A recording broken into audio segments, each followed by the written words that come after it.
Bonjour, alors je m'appelle Florian Mérien et je fais du tennis de table en e-sport. Alors je suis numéro 4 mondial. Alors j'ai fait 3 fois les Jeux paralympiques, j'ai eu une médaille d'or par équipe à Pékin, une médaille de bronze par équipe à Londres et une médaille de bronze en individuel à Rio. J'ai 2 titres de champion du monde, 6 titres de champion d'Europe et une vingtaine de titres de champion de France. Alors, je suis en année de qualification pour les Jeux paralympiques de Tokyo 2020 et en septembre j'ai les championnats d'Europe.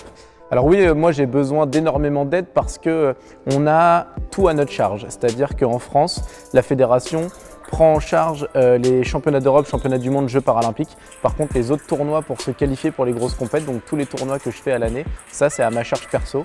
Plus moi, mon entraîneur, mon préparateur physique. Mais c'est vraiment très compliqué et j'aurais bien besoin de partenaires supplémentaires. Et oui, je suis obligé de travailler à côté pour pouvoir vivre évidemment, puisque moi je ne gagne pas d'argent avec mon sport. Alors donc du coup, je suis chargé de communication au département. Je suis ambassadeur du sport et du handicap.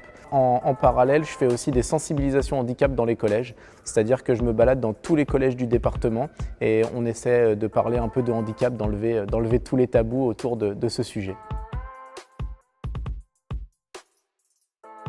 Le but vraiment, c'est que ça soit un échange. Ça va être à vous de poser des questions. Il n'y a pas de questions bêtes, il n'y a pas de questions tabous, il n'y a pas de questions qu'on n'ose pas poser. Il n'y a pas de questions qu'on garde un peu dans la tête et puis une fois qu'on sort là, qu'on a fait un pas, on dit à l'autre « mais comment il fait pour faire ça ?» Non. Comment vous êtes arrivé en fauteuil roulant? Comment vous et votre famille vous avez réagi quand vous avez su que vous aviez cette maladie? Est-ce que vous sentez vos jambes? Ça coûte cher un fauteuil roulant? Est-ce que votre enfance a été compliquée à cause de votre handicap?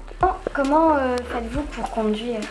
Comment vous faites pour vous habiller? Est-ce que ça se peut que votre handicap ça se répare? Quel est le message le plus important à faire passer sur le handicap? Les places handicapées, c'est-à-dire respecter les places PMR, que les personnes valides comprennent que ces places-là, au-delà que ça coûte 135 € d'amende, c'est vraiment comprendre pourquoi ces places-là sont importantes pour les personnes handicapées. Parce que, comme j'ai expliqué moi pendant la sensibilisation, c'est que je ne peux pas me garer sur une autre place qu'une place handicapée puisque j'ai besoin d'espace pour monter mon fauteuil dans la voiture. Elles doivent rester libres et ça c'est indispensable.